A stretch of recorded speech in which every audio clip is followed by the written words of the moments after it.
Hi ನಮಸ್ಕಾರ ಎಲ್ಲರಿಗೂ. ಇವತ್ತಿನ ವಿಡಿಯೋದಲ್ಲಿ ನಾನು ಇನ್ಸ್ಟೆಂಟ್ ಆಗಿ ಪೆಪ್ಪರ್ ರಸಂ ಮಾಡೋದನ್ನು ತೋರಿಸ್ತಾ ಇದ್ದೀನಿ.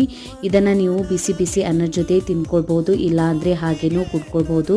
ತುಂಬಾ ಟೇಸ್ಟಿಯಾದಂಥ ರಸಂ ರೆಡಿ ಆಗುತ್ತೆ. ಮೊದಲು ನಾನಿಲ್ಲಿ ಮಸಾಲೆನ ರುಬ್ಕೋತೀನಿ. ಇಲ್ಲಿ ಹಸಿಮೆಣಸಿನ್ಕಾಯಿ, ಒಣಮೆಣಸಿನ್ಕಾಯಿ, ಬೆಳ್ಳುಳ್ಳಿ, ಕರಿಮೆಣಸು, ಜೀರಿಗೆ, ಹುಣಸಿನ್ಕಾಯಿ, ಟೊಮೆಟೊ ಹಣ್ಣು, ಕೊತ್ತಂಬರಿ ಸೊಪ್ಪು ಎಲ್ಲ ಹಾಕ್ಕೊಂಡ್ಬಿಟ್ಟು ಸ್ವಲ್ಪ ನೀರು ಹಾಕ್ಕೊಂಡು ಈ ಥರ ಪೇಸ್ಟ್ ರೆಡಿ ಮಾಡ್ಕೊಂಡಿದ್ದೀನಿ. ಈಗ ಒಂದು ಪ್ಯಾನ್ಗೆ ಎಣ್ಣೆ, ಒಣಮೆಣಸಿನ್ಕಾಯಿನ ಮುರ್ಕೊಂಡ್ಬಿಟ್ಟು ಹಾಕ್ಕೊಂಡಿದ್ದೀನಿ. ಕರಿಬೇವು ಸೊಪ್ಪು, ರುಬ್ಕೊಂಡಿರುವಂಥ ಮಸಾಲೆ ಸ್ವಲ್ಪ ಫ್ರೈ ಮಾಡ್ಕೊಳ್ಬೇಕು. ಅರ್ಧ ಟೇಬಲ್ ಸ್ಪೂನಷ್ಟು ಅರಿಶಿಣದ ಪುಡಿ ಹಾಕ್ಕೊಂಡಿದ್ದೀನಿ. ಮಿಕ್ಸ್ ಮಾಡ್ಕೊಂಡ್ಬಿಟ್ಟು ಈಗ ನಾವು ನೀರನ್ನು ಹಾಕ್ಕೊಳ್ಬೇಕು. ನಾನಿಲ್ಲಿ 2 ಕಪ್ಪಷ್ಟು ನೀರನ್ನು ಹಾಕ್ಕೊಂಡಿದ್ದೀನಿ.